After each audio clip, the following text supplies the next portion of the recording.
मरे जो देश के लिए प्रणाम उस जवान को, जिए जो देश के लिए प्रणाम उस किसान को। झुका नहीं सकी जिसे प्रलय मचाती टोलियां, डरा नहीं सकी जिसे दन दनाती गोलियां। वतन पर हंस के वार दे जवान अपनी जान को, मरे जो देश के लिए प्रणाम उस जवान को। धरा उगल रही है स्वर्ण जिसके श्रम प्रताप से, सनाथ पुण्य भूमि है किसान के कलाप से। भुला सकेगा कौन इस मौन रक्तदान को, जिए जो देश के लिए प्रणाम उस किसान को। नमस्कार, खम्मा गणी, राम राम साथ, जय हिंद, वंदे मातरम। जी हाँ, भारत माता के दो पुत्र हैं। ज्येष्ठ पुत्र किसान कहलाता है तो छोटा पुत्र जवान कहलाता है। और ये दोनों ही पुत्र अपनी मातृभूमि की रक्षा के लिए अपना तन मन धन सब कुछ न्यौछावर कर देते हैं। आज हम भी राम राम सा में आपके लिए एक ऐसे ही मेहमान को अपने यहाँ आमंत्रित किया है, जो कि जवान भी हैं, जो कि किसान भी हैं, जिन्होंने कि अपनी जवानी फौज में सरहद पर भारत माता की रक्षा करने के लिए कंधे पर गन रख के निकाल दी, और जब रिटायर होकर वापस अपने गांव आए तो इसी मातृभूमि की रक्षा करने के लिए, रसायनों से मुक्त कराने के लिए कंधे पर हल रख लिया। तो लीजिए, मिलाते हैं आपको हमारे इस मेहमान से और प्रारंभ करते हैं राम राम साहब।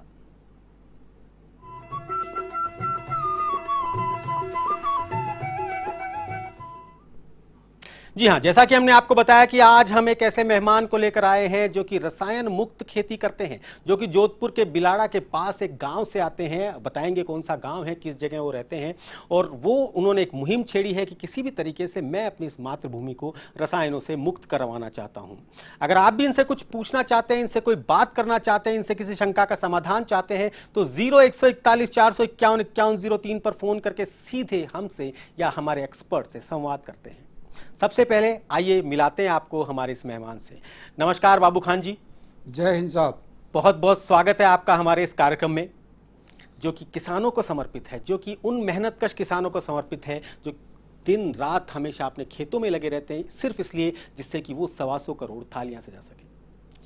सबसे पहले तो बाबू खान जी, मैं यही जानना चाहूंगा कि आप आर्मी से रिटायर्ड हैं, कहां से शुरू हुआ आपका सफर, कैसे आप आर्मी में पहुंचे और कहां कहां आप पोस्टेड रहे? मैं साहब रिटायर्ड ऑर्डिनरी कैप्टन हाजी बाबू खां, मदीना जैविक कृषि फार्म, दांतीवाड़ा, जिला जोधपुर जी। मैं 1973 के अंदर आर्मी में सर्विस ज्वाइन किया जी। और बॉम्बे इंजीनियर ग्रुप के अंदर ट्रेनिंग 2.5 साल की ट्रेनिंग करने के बाद में 103 इंजीनियर रेजिमेंट के अंदर मैं पोस्टेड हुआ जी। पहली पोस्टिंग मेरी पुंछ में रही और उसके बाद में 12 साल 103 इंजीनियर में सर्विस करने के बाद में हमारी 116 इंजीनियर रेजिमेंट रेज हुई, उसमें मेरा तबादला हुआ और तब से मैं 116 इंजीनियर रेजिमेंट के सर्वकीर्तिमान परिवार का सदस्य हूं और 2001 में मैं आर्मी से रिटायर्ड हुआ जी। 2001 में आप आर्मी से रिटायर्ड हुए। रिटायर होने के बाद अक्सर जो रिटायर्ड भूतपूर्व सैनिक होते हैं वो या तो अपना कोई बिजनेस करते हैं या कोई एक किसी ऐसी जगह पार्ट टाइम नौकरी करते हैं, सब कुछ करते हैं, परंतु आप खेतों की तरफ क्यों उतरे और खेतों की तरफ जाने में भी आपने अपना एक लक्ष्य रखा कि आप केवल जैविक खेती करेंगे, क्यों? मैं साहब पंजाब के अंदर जब मैं ऑन सर्विस था तो मेरे 3 टर्नओवर पंजाब के थे जी। और जब मैं वहाँ से छुट्टी आता था जी, तो ट्रेन के अंदर हमें ऐसे पेशेंट मिलते थे पंजाब एरिया के, हरियाणा के, वो बीकानेर इलाज के लिए आते थे जी। तो हम बठिंडा से बीकानेर जो ट्रेन आती है, बठिंडा से बीकानेर जो ट्रेन आती है उसके अंदर, और उस ट्रेन को आम आदमी कैंसर ट्रेन ही कहते हैं जी जी जी। और मैं जब उनसे बातचीत करता था तो उनका कुछ ऐसा मतलब बातचीत थी कि भाई हम लोग अंधाधुंध यूरिया डीएपी और पेस्टिसाइड डाल के हमने ज़मीन को ख़राब कर दिया और हमारे जो फसल उत्पादन होता है वो हम लोग यूज करते हैं घर के अंदर, तो हम लोग हर घर के अंदर मतलब ऐसे पेशेंट हो गए ताकि हमें बीकानेर आना पड़ता है इलाज के लिए जी।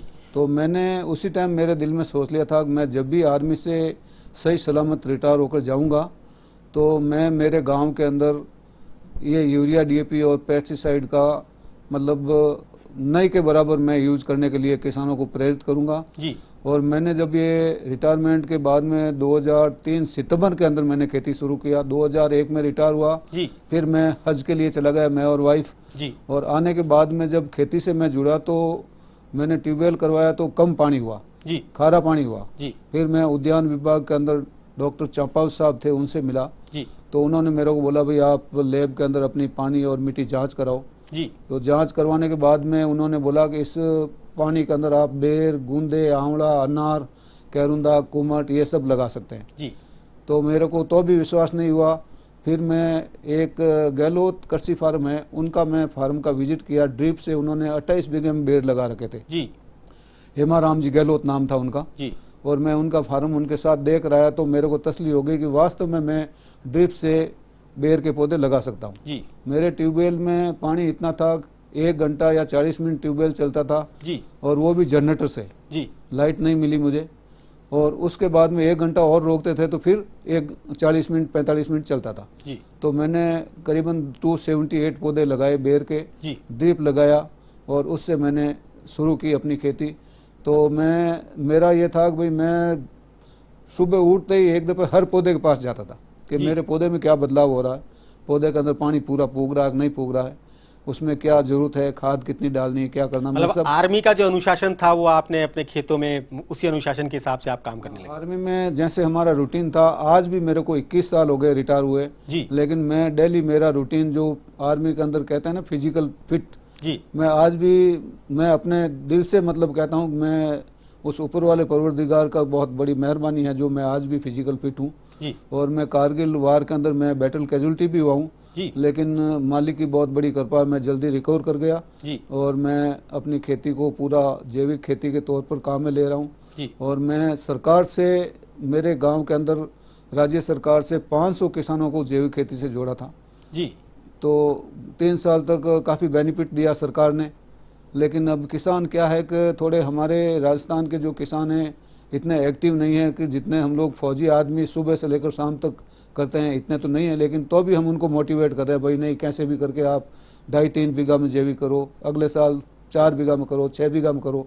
लेकिन धीरे धीरे यूरिया डीएपी तो हमने काफ़ी किसानों को बंद भी करवा दिया है जी। और पेस्टिसाइड भी हम कोशिश कर रहे हैं, भाई किसी को अगर नहीं बनाया हुआ है तो मेरे पास 200 लीटर के ड्रम भरे हैं, आप मेरे से लेकर जाओ और उसको स्प्रे करो जी। बाबू खान जी, एक दर्शक हैं जो आपसे बात करना चाहते हैं, फोन उनका आ रहा है, फोन पे हमारा इंतजार कर रहे हैं जी। नमस्कार, राम राम सा। राम राम सा जी। बाबूजी से मेरी बात, मुझे ये पूछना है कि बेर की कौन कौन सी किस्में, क्योंकि हमारे पश्चिमी राजस्थान में पानी कम होने की वजह से कौन से बेर अच्छे रहते हैं? जी, कहाँ से बोल रहे हैं आप? मैं राजस्थान जोधपुर से बात कर रहा हूँ। जोधपुर से, आप ही के क्षेत्र से हैं बाबू खान जी, और बताएंगे बिल्कुल कौन कौन सी किस्म है जो बेर की लगा। देखो साहब, अपने मैं भी जोधपुर का हूँ और आपने मेरे को बड़ी खुशी है जोधपुर के किसान ने मेरे से पहला सवाल किया है जी जी। और अपने पश्चिमी राजस्थान के अंदर बेर की 3 वैरायटी हम उगा सकते हैं। सबसे अगेती जो है बेर गोला जी, और मध्यम है जो बेर सेव, और लास्ट है उमरान। तो उमरान की किस्म जो है शिवरात्रि के लास्ट तक चलती है और शिवरात्रि के अंदर बेर की बहुत ज़्यादा डिमांड होती है जी। तो इसलिए मेरा यही निवेदन है कि जो भी किसान अगर बेर का बगीचा लगाता है जी, तो एक वैरायटी नहीं लगाकर कम से कम 3 वैरायटी लगाए ताकि अपने 1.5-2-2.5 महीने तक अपना बेर का सीजन शिवरात्रि के लास्ट तक चले जी। ये वैरायटी लगानी चाहिए हम लोगों जी।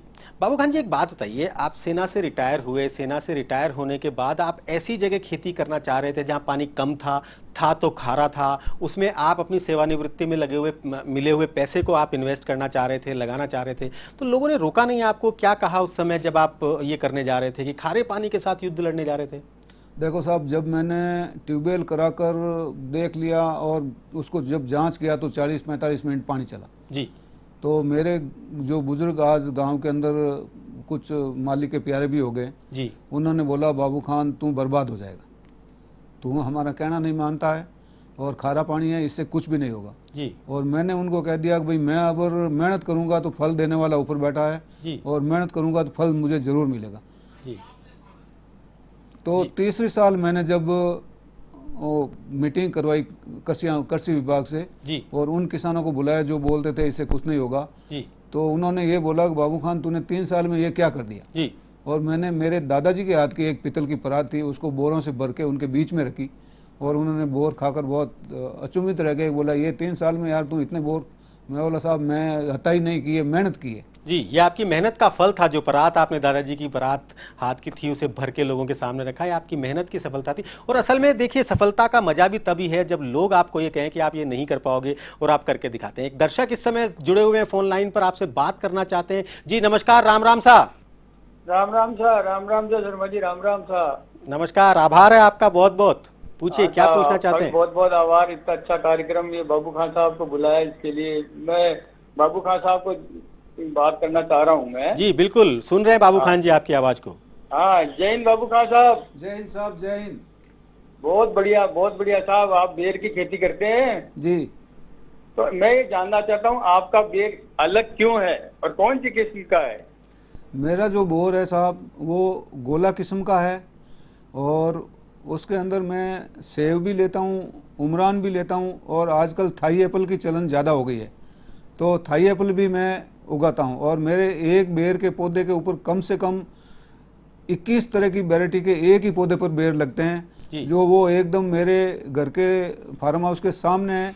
और जो भी आता जाता देखता बेर के सीजन में तो वो देख के यार अचंभित रहता है कि बाबू खान जी एक के ऊपर आपने इतने बेर लगा दिए। मैं बोला साहब हमारी काजरी के अंदर तो पता नहीं 50 किस्म के 60 किस्म के बेर हैं जी। तो उसमें से मैं कुछ कल में वहाँ से लाया था और मैंने खुद ने ग्राफ्टिंग करके वो बेर, और आज वो पौधा मेरा वास्तव में वहाँ जो भी आते हैं फार्म पर वो देखने के लायक पौधा है। और दिसंबर से लेकर 10-15 फरवरी तक आप आओ मेरे फार्म पर कभी और देखो कि भाई मैं वहाँ क्या कर रहा हूँ, कि खाली हवा में तीर चला रहा हूँ या ग्राउंड पर ही तीर चल रहे हैं मेरे। जी बिल्कुल बिल्कुल सही बात है। बेर के अलावा और क्या क्या उगाया हुआ आपने अपने फार्म पे? मेरे बेर के अलावा मेरे फार्म के ऊपर गूंदे के पेड़ हैं जी, कम से कम 25 और करीबन 80 पेड़ इसके करुंदे के हैं जी, आंवला है, अनार है और कुमट के मेरे 35 बीघा ज़मीन है उसके अंदर 300 कुमट के पेड़ मैंने बाउंड्री पर लगा दिए हैं जी, जो तीसरे साल फल देते हैं और 5-6 साल के बाद में गूंद भी मिलता है। और अपने हल्दर रतन के पीयूष शर्मा जी मेरे फार्म पर पधारे थे और मेरा जितना भी 10-12 केजी गूंद था वो पीयूष शर्मा जी अकेले ही खरीद के लाए, बोले मेरे को पूरा गूंद दे दो जी। और कौन कौन से लोग हैं जो अब तक आपके फार्म को विजिट कर चुके हैं? अब देखो साहब मेरे फार्म के अंदर अपने यहाँ के तो मैं बताऊँ दिल्ली के भी कई आ चुके, उसके बाद में दूसरे देशों के नीदरलैंड है, थाईलैंड है, यूएसए है, सऊदी अरबिया है, मतलब कई देशों के विदेशी भी मेरे फार्म पर आ चुके हैं। और वो आकर जब देखते हैं कि भाई वास्तव में एक तो सर्टिफिकेशन के आड़ में आदमी अगर कुछ भी करता है वो मैं उस चीज़ को लाइक नहीं करता जी। लेकिन मैं ऑन ग्राउंड क्या कर रहा हूँ, मेरी डायरी मेंटेन की हुई देखो, मेरे 200 लीटर के जो ड्रम है उसके अंदर कीटनाशक बनाया हुआ है, मटका खाद बनाई हुई है, जीवामृत बनाया हुआ है, मृत गाय सींग की खाद बनाई हुई है, वर्मी कंपोज है, वर्मी वास है। मतलब मेरा फार्म जोधपुर ज़िले के नज़दीक फार्म है, मेन रोड पर नेशनल हाईवे NH 112 पर और जोधपुर से 33 किलोमीटर पर है। और मेरा फार्म है मॉडल फार्म है। मेरे फार्म पर कृषि विभाग का जितना भी काम किया हुआ डिपार्टमेंट के द्वारा किया हुआ और काजरी और नाबार्ड ने 2019 के अंदर हमें एक नर्सरी का दिया है प्रोग्राम, वो 3 साल का है और उसमें 10 किसान मेरे अंडर में काम कर रहे हैं और वो मतलब जितनी भी आय होती है वो किसानों को बांट दी जाती है साल के लास्ट में। और डिपार्टमेंट ये सोच रहा है कि भाई आप कम जमीन, कम लागत और कम पानी के अंदर किसान की आय कैसे बढ़ा सकते हैं। तो मेरा ये है कि भाई वास्तव में अगर उस नर्सरी के अंदर हम मेहनत करें तो इतनी सी जमीन के अंदर हम अपनी आय आराम से दुगुनी कर सकते हैं। जी हाँ, सबसे बड़ा इस समय नेशनल इशू यही है कि इस प्रकार से किसान की आमदनी बढ़ाई जाए, क्योंकि किसान है जो कि सेना के लिए अपने बेटे भी देता है, रक्त भी देता है, खेत के लिए किसान भी देता है, बेटे भी देता है, परंतु उसकी आय जो है वो नहीं बढ़ पाती। आप बहुत अच्छा उदाहरण है इस चीज़ का। एक और दर्शक इस समय है फोन लाइन पर मौजूद है जो बात करना चाहते हैं आपसे। जी नमस्कार, राम राम साहब, सुन पा रहे हैं हमारी आवाज? राम राम साहब जी, पूछिए क्या पूछना चाहते हैं? राम राम साहब। जी राम राम। राम राम साहब, मैं जालोर से मोदी से बोल रहा हूँ साहब।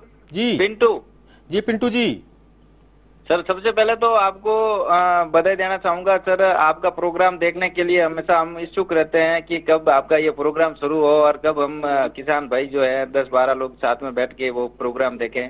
बहुत बढ़िया, बहुत बहुत आभार। आप लोग इंतजार करते हैं। और सर इसी के साथ में बाबू खान जी को भी मैं सलाम करता हूँ। देश के एक कैप्टन रह चुके हैं सर, देश की सेवा कर चुके हैं और इन्होंने आखिर में जाकर जो खेती का कारोबार शुरू किया इसको लेकर भाई साहब को बहुत बहुत बधाई है। और हम ये जानकारी लेना चाहेंगे कि सर हमारे यहाँ पे पश्चिमी राजस्थान के जालोर जिले में ज्यादातर खेती मूंग और गेहूं बाजरे की होती है सर जी। तो सर अगर बाजरा और गेहूं मूंग हमारे ज्यादा यहाँ पे फसल मतलब पक जाए तो सर हम किस तरीके से इसको बेच सकते हैं? आप कहाँ बेचते हो? मैं एक मिनट, क्या आप जैविक खेती की बात करें, जैविक मूंग और जैविक गेहूं की बात कर रहे हैं? जी सर। जी, जैविक मूंग अगर वो उगाएं तो कहाँ बेच पाए? देखो पिंटू जी, मेरा आपसे ये निवेदन है कि जैविक मूंग लेने वाले अपने जोधपुर ज़िले के अंदर बहुत हैं, और आपको मैं मेरा नंबर भी आपको बता दूंगा। और बाजरा का जो है, बाजरा के अंदर काजरी आजकल बाजरे का बिस्कुट बनाना शुरू कर दिया है। तो अगर अपने पास जैविक बाजरा है और उसका अगर हम काजरी के द्वारा प्रसंस्करण करके बिस्कुट बनाते हैं तो हमारा बाजरा का जो रेट मिलता है कम से कम 70-80 रुपये केजी पर जाता है वो। और ये मेहनत हमें खुद को करनी पड़ेगी, दूसरा कोई नहीं करेगा। वैज्ञानिक तो हमें सिर्फ सलाह दे सकते हैं, पर ऑन ग्राउंड काम हमें करना पड़ेगा। मूंग का आपके एरिया में मूंग ज़्यादा होते हैं, आप प्रोसेसिंग यूनिट लगाइए नाबार्ड के द्वारा, ये अपना आजकल FAO चल रहा है वो बनाइए, आप दाल बनाकर पैकिंग करके बेचिए। दिल्ली के अंदर हम लोग 60 रुपये किलो 65 रुपये किलो मूंग बेचते हैं, दिल्ली के अंदर वही दाल 120 रुपये 130 रुपये किलो बिकती है।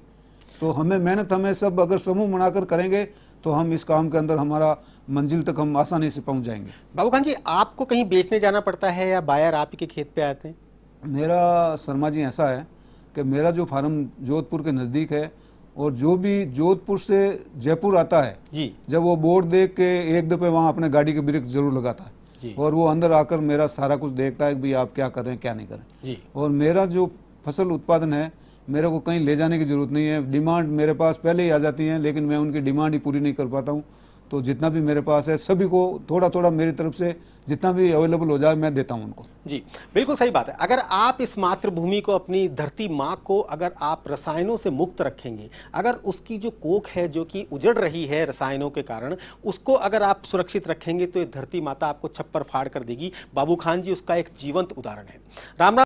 अगर आप भी इस बारे में कुछ जानना चाहते हैं, कुछ पूछना चाहते हैं, अगर आपने अपना टीवी सेट थोड़ा सा लेट ऑन किया है तो आप लोगों को बता दें कि आप इनसे सीधे बात कर सकते हैं 0141 451 5103 पर फोन करके। ठीक उसी प्रकार जिस प्रकार से सीमा शर्मा जी इस समय हमारे साथ फोन लाइन पर जुड़ी हुई हैं। नमस्कार सीमा जी। नमस्ते सुनील जी। जी पूछिए, क्या पूछना चाहती हैं सीमा जी? जी मुझे गार्डनिंग का बहुत शौक है जी। और जो बाबू खान जी हैं इनके फार्म की मैंने नर्सरी देखी जी। तो मैं ये जान सकती हूँ वहाँ कौन कौन से पेड़ पौधे उपलब्ध हैं और हम वहाँ तक कैसे पहुँच सकते हैं? सीमा जी, मेरा जो फार्म है जोधपुर से 33 किलोमीटर जयपुर रोड पर है, मेन रोड पर है, और दांतीवाड़ा नर्सरी मदीना जैविक कृषि फार्म का मेन रोड पर बोर्ड लगा हुआ है। और मैंने मेरे नर्सरी के अंदर सब प्रकार की सब्जियों का रोप इस टाइम अवेलेबल है, मिर्ची, टमाटर, बैंगन, पत्ता गोभी, फूल गोभी। और मेडिसिन प्लांट के भी पौधे अगर चाहिए आपको तो मेरे पास काल मेघ, अश्वगंधा, शतावरी, तुलसी, एलोवेरा, ये सब अवेलेबल है। जी बाबू खान जी, सुना है बाबा रामदेव भी आपके फार्म पर पहुंच गए, आप वो भी आपके फार्म को विजिट करके गए हैं। क्या कारण था, कैसे आए थे, कुछ बताना चाहेंगे? सर 2014 के अंदर कापरेड़ा के पास एक अरावली इंस्टीट्यूट है जी, वहाँ रामदेव बाबा का योग का प्रोग्राम था 5 दिन का जी, और मैं सुबह शाम पूरा उनका प्रोग्राम अटेंड किया। जी, और वो एक सूखे हुए एलोवेरा पर भाषण करते थे। जी, तो मेरे दिमाग में आया मेरे फार्म पर बहुत एलोवेरा है और बहुत बड़े बड़े हैं, तो मैं एक पौधा ले जाकर उनको स्टेज पर भेंट कर दिया। जी, तो मेरे को स्टेज पर बुलाया, बोला आप कहाँ से लाए हैं? मैं बोला साहब मेरा यहाँ फार्म है। जी, कहाँ फार्म है? मैं मेन रोड पर जोधपुर जाते हैं तो रास्ते में। जी, तो ठीक है, मैं आपका फार्म देखना चाहता हूँ। मैं बोला साहब वेलकम, आप आइए।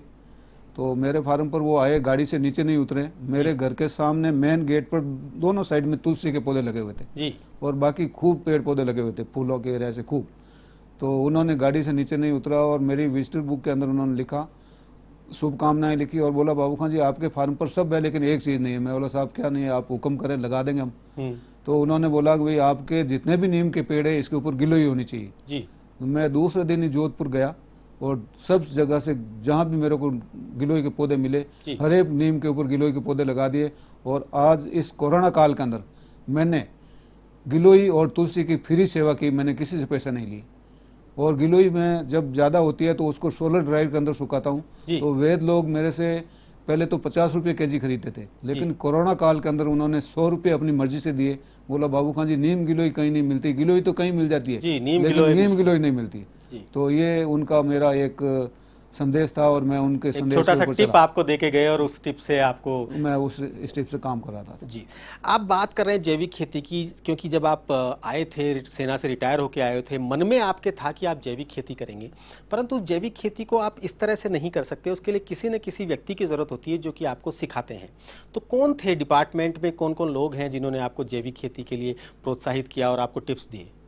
देखो साहब, मैं जोधपुर के अंदर 4 डिपार्टमेंट है, कृषि विभाग, उद्यान विभाग, कृषि विश्वविद्यालय और काजरी और आफरी जी। तो मैं सब डिपार्टमेंट से मेरा ताल्लुकात है जी। और मेरे जो जैविक खेती को जिसने मेरे को गाइड किया, जिन्होंने मेरे को सिखाया, मैं तो उनको गुरु मानता हूँ जी। और मेरे काजरी के अंदर डॉक्टर AK शर्मा जी हैं जी। जो हमें कोई अगर प्रॉब्लम आती है तो हम सीधा उनसे फ़ोन से संपर्क करते हैं और वो बताते हैं, उस तरीके से हम काम करते हैं, हमारी प्रॉब्लम हल हो जाती है। तो डॉक्टर हमें अरुण शर्मा। सिखाने वाले डॉक्टर अरुण के शर्मा, काजरी, जोधपुर।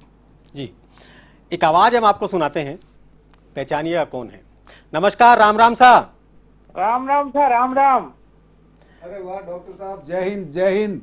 जय हिंद साहब, जय हिंद। अमृत महोत्सव की जय हो। जय हो आजादी साहब, के जय हो। 75 साल। सर आपसे तो एकदम अभी जोधपुर में तो काजरी पर मिलते ही हैं, लेकिन आज इस प्रोग्राम में भी आप मिल गए, हमें बहुत बड़ी खुशी की बात है साहब। अरे बहुत बहुत धन्यवाद, आपने याद किया। अरुण जी, कैसा लग रहा है, एक किसान जिनको कि आपने सिखाया, जो कि रिटायर होकर आए सेना से, उसके बाद लोगों ने उन्हें बहुत मना किया, खेती मत कीजिएगा, आपकी जगह अच्छी नहीं है, पानी अच्छा नहीं है, और वो आज नेशनल टीवी पर बैठे और आपसे बात कर रहे हैं, आपको बोल रहे हैं कि आप गुरु हैं उनके। नहीं, गुरु तो नहीं है साहब, अपने पास थोड़ा बहुत ज्ञान है जो लोगों को देते हैं, और तो कोई बात नहीं है। बहुत अच्छा लग रहा है कि जो हमारा ज्ञान है वो कहीं काम आ रहा है और उससे जो धरती और हमारा भोजन जो है वो अच्छा बन रहा है। जी अरुण शर्मा जी, बहुत बहुत आभार, बहुत बहुत धन्यवाद। और मैं सलाम करता हूं आपके जज्बे को कि आप जिस प्रकार से जैविक खेती के लिए लोगों को तैयार कर रहे हैं, जिस प्रकार से आप पोस्ट डालते हैं, जिस प्रकार से आप लोगों को व्हाट्सएप पर मैसेजेस भेजते हैं, और लोगों को इतने विरोध, इतनी सारी चीज़ें, इतनी सारी समस्याएं होने के बावजूद भी जैविक खेती की इस मशाल को लेकर आगे बढ़ रहे हैं। सलाम है आपको भी और आपके उन किसानों को भी जो आपकी बात मानते हैं और इस भारत की जनता के लिए रसायन मुक्त भोजन उगाना चाहते हैं। बहुत बहुत धन्यवाद अरुण जी, हमारे इस कार्यक्रम में शामिल होने के लिए। नमस्कार सर। जी बाबू खान जी, ये तो बात हुई वो सब की जिसमें आपने जैविक खेती की, जैविक खेती से आप आगे बढ़े, आपने वो किया।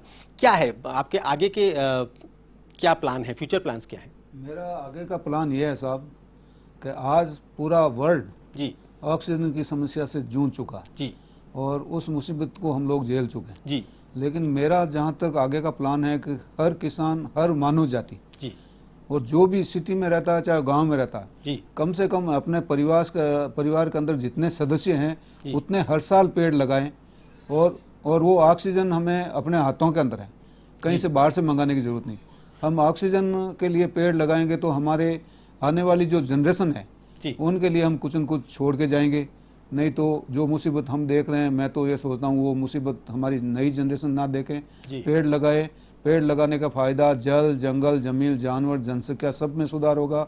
हमारी धरती माता को मतलब हम हरियाली का गहना पहनाएंगे और कितने पशु पक्षियों के ऊपर घर बनेंगे, कितने पक्षी नीचे बैठेंगे, कितने इंसान बैठेंगे। जी एक और दर्शक हैं, आपसे बात करना चाहते हैं, काफ़ी देर से देख रहे हैं आपका कार्यक्रम, बहुत देर से प्रयास कर रहे हैं आपसे जुड़ने का। जी नमस्कार, राम राम साहब। राम राम सर जी। सुनील जी सर, मैं ये कह रहा था आपसे कि अभी राजस्थान में बहुत सारे फार्म पॉन्ड बन रहे हैं जी। जयपुर डिस्ट्रिक्ट और आसपास की जो डिस्ट्रिक्ट है वहाँ फार्म पॉन्ड बहुत सारे हैं जी। तो वहाँ एक बिजनेस बहुत अच्छा हो सकता है मछली पालन का। जी तो बहुत सारे प्रोग्राम आए सर, पर अभी तक मछली पालन पर आपका कोई प्रोग्राम नहीं आया। तो आपसे एक निवेदन था कि एक प्रोग्राम मछली पालन पे भी आप करें तो किसानों को फायदा हो पाएगा। जी बिल्कुल बिल्कुल, आपने बिल्कुल सही कहा। मछली पालन पर अभी हम कार्यक्रम नहीं कर पाए हैं और बहुत जल्द किसी अच्छे एक्सपर्ट को बुलाकर आपके लिए मछली पालन का कार्यक्रम भी हम राम राम सा में बेहद जल्द लेकर आएंगे। और आप लोगों के यही सुझाव, यही जो आशीर्वाद है, यही जो स्नेह है, यही इस कार्यक्रम को आगे बढ़ाता है और यही कारण है कि इस कार्यक्रम को देखने के लिए हमारे किसान भाई हमेशा लालायित रहते हैं। बहुत बहुत धन्यवाद। देखो साहब, कुछ बोलना चाहेंगे? मछली पालन का काम मैंने शुरू कर दिया है जी। अभी कामयाबी कितनी मिलती कितनी नहीं, अभी तक मैंने पॉन्ड बनाए हैं, अभी उसको पानी से भरना है, फिर मछली डालनी है। तो मत्स्य डिपार्टमेंट से मिला हूँ, कई जो एक्सपर्ट थे उनसे भी मिला हूँ। जी। तो मैंने शुरू तो कर दिया है, लेकिन अभी आगे देखो क्या कामयाबी मिलती है क्या नहीं मिलती है। जी, पानी के फार्म पॉन्ड की बात पर मुझे ध्यान आया सर, आपके एरिया में पानी कम है, तो जल संरक्षण के लिए आपने क्या किया हुआ है? क्या आप करते हैं वर्षा के जल को संचय करके उसे आगे काम में लेते हैं? देखो साहब, जल संरक्षण के लिए हमने डिपार्टमेंट से, कृषि विभाग से खेत तलाई बना रखी है जी, और वर्षा का जल जितना भी खेत का ढाल है जी, उस जगह पर बना रखी हैं, तो उसमें जितना भी बरसात का पानी सेव करते हैं हम जी, मतलब एक तरह का, जब हम हमारे बुजुर्ग भी बोलते थे कि भाई एक मेरी कमी रहेगी, तो हम वो मेरी कमी है, हम उस खेत तलाई से उस फसल को जीवन दान दे सकते हैं। जी, इतना तो नहीं, लेकिन जितना उसमें पानी सेव करते हैं उतना हम उसे मतलब फसल को बचा सकते हैं। जी। जिसे बाबू खान जी, आपने अपना जीवन समर्पित किया, आप अपने सेना में भी आपने दिया, आपने काम किया, खेतों में भी काम किया। चलिए आपके पास आते हैं, उससे पहले एक दर्शक इस समय हमारे साथ फोन लाइन पर मौजूद हैं, पहले उनसे बात कर लेते हैं। जी नमस्कार, राम राम साहब। राम राम सर। जी पूछिए, क्या पूछना चाहते हैं? सर मैं राम अवतार बोल रहा हूँ पिंडवाड़ा से। जी राम अवतार जी। सर मेरे गांव में खारा पानी है जी, तो सर हमारे गांव में सर खेत में क्या फसल बोई जा सकती है? जी हाँ बिल्कुल, खारे पानी को देखकर लोग, किसान अक्सर दूर हो जाते हैं और वो कुछ उगाते नहीं है, लेकिन बाबू खान जी इसका उदाहरण है जिन्होंने खारे पानी से मीठे बेर उगा दिए। बाबू खान जी क्या करना देखो सर, राम अवतार जी, आपके पास जो खारा पानी है उसका पीएच कितना है, ईसी कितनी है, ये तो आपको डिपार्टमेंट से, लैब से पता करवाना पड़ेगा जी। लेकिन आपके खारा पानी के अंदर सबसे ज़्यादा 5-6 किस्म के पौधे अपने राजस्थान में हो जाते हैं। बेर है, आंवला है, गूंदे है, अनार है, कैरोंदा है, खेत की मेड़ पर आप कुमट लगाओ, ये हो जाएंगे।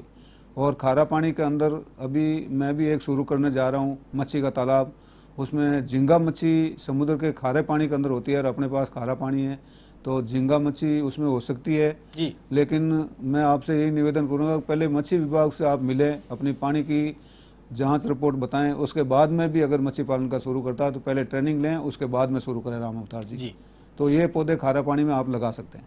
जी हाँ, निराश होने की ज़रूरत नहीं है, थकने की ज़रूरत नहीं है, रुकने की ज़रूरत नहीं है। हर प्रॉब्लम का सॉल्यूशन है, हर समस्या का समाधान है। और हमारा राजस्थान का किसान असल में कोई एक व्यक्ति जब करके देखता है तब उस तक जाते हैं। बाबू खान जी इसका उदाहरण है। आप अगर थोड़ा सा प्रयास करेंगे, आप खुद किसान हैं और आप जब विज्ञान के पास जाएंगे, वैज्ञानिकों के पास जाएंगे तो वो उसका कोई ना कोई तरीका बताएंगे। सर आपने बताया कुमट लगाते हैं, कैर लगाते हैं, तो इन्हें कैसे बेचते हैं, कहाँ इनकी बिक्री होती है, कैसे बेचते हैं?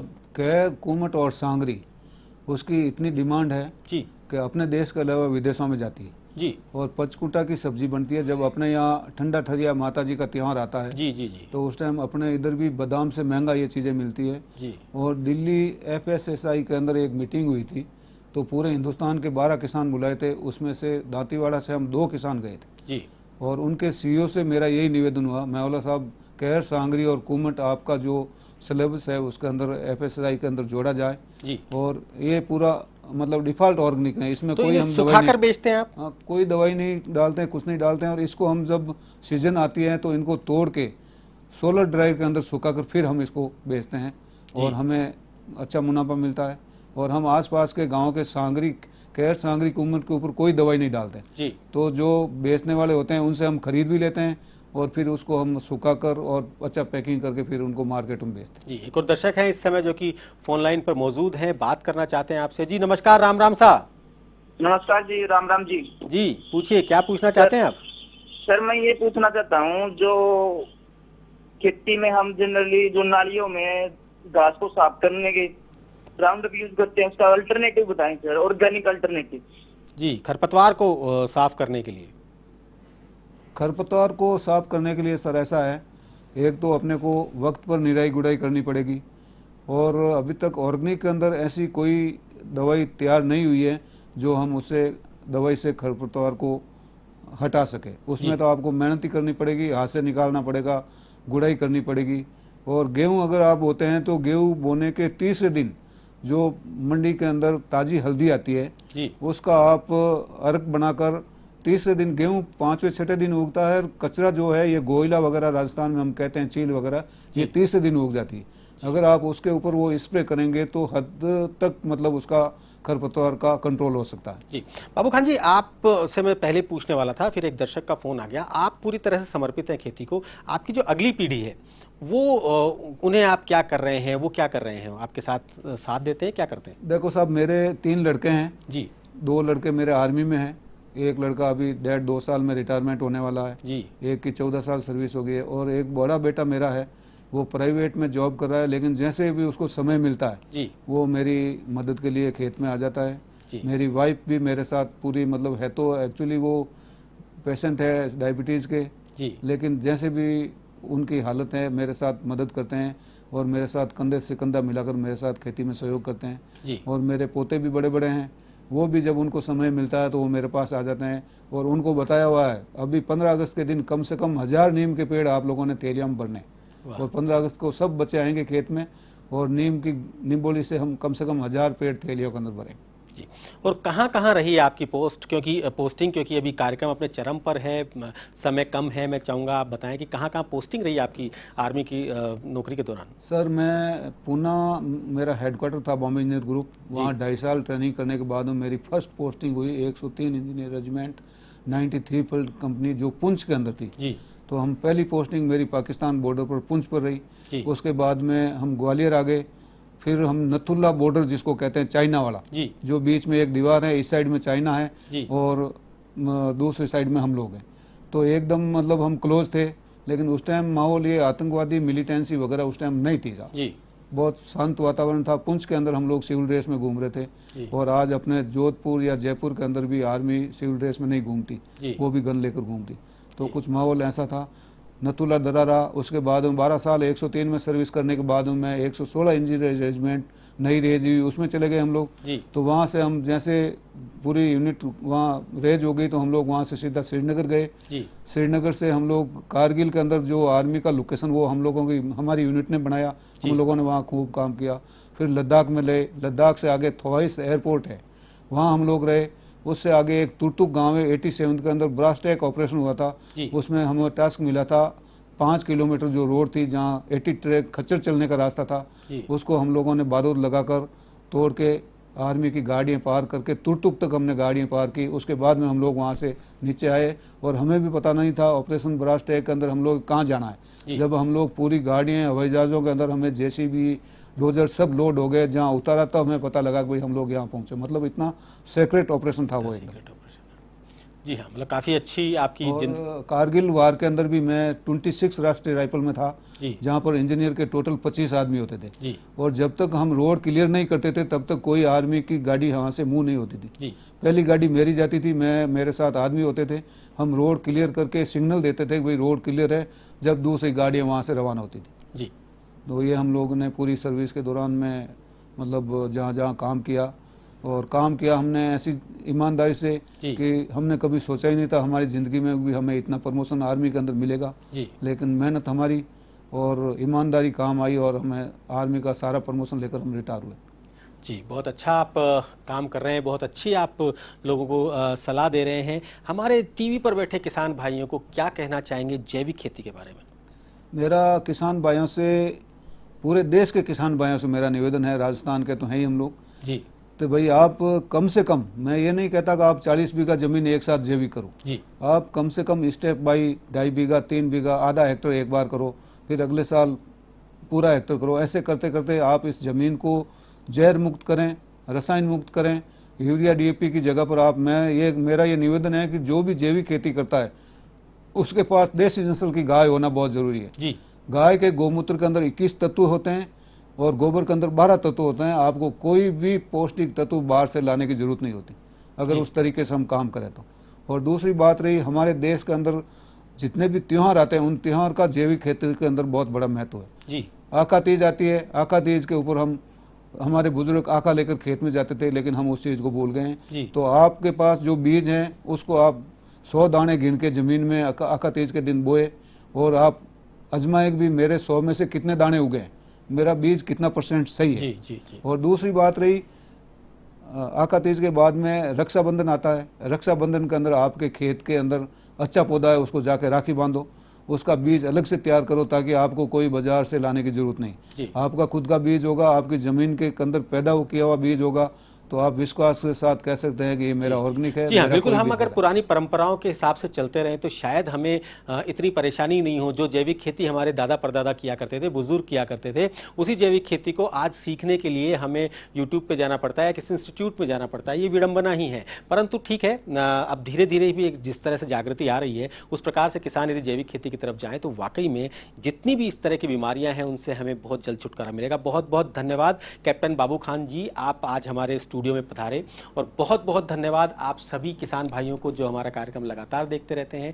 बहुत बहुत धन्यवाद उन सभी दर्शकों को जिन्होंने हमसे आज संपर्क किया, और उन दर्शकों को भी जो कि आज हमसे संपर्क नहीं कर पाए। सिर्फ जाते जाते इतना ही काम करेंगे, इतनी ही बात कहेंगे कि उगा लीजिए नेकी के बेर, कभी आपके काम आएंगे, आपकी कुटिया में भी तो कभी श्री राम आएंगे। जी हाँ, और इसी के साथ आप लोगों से आज्ञा लेते हैं। अगले सप्ताह फिर मिलेंगे, आज ही के दिन, आज ही के समय।